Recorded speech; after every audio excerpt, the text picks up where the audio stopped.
اسے جشن آزادی کا نام دیا گیا ہے۔ 15 اگست 1947 میں یہ ملک ہمارا آزاد ہوا۔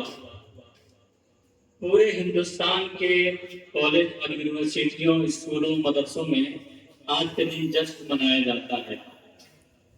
لیکن مسلمانوں کی کیا تاریخ ہے، مسلمانوں نے کیا قربانی دی ہے، اس پر بہت کم لوگوں کو واقفیت حاصل ہوتی ہے۔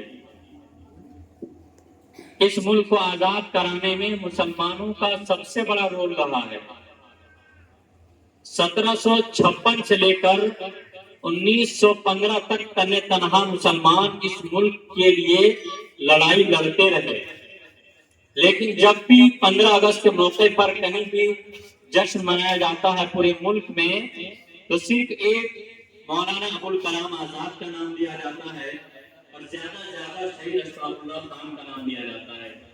ایسا لگتا ہے کہ ان دونوں کے علاوہ مسلمانوں نے کوئی جنگ آزادی میں حصہ ہی نہیں لیا۔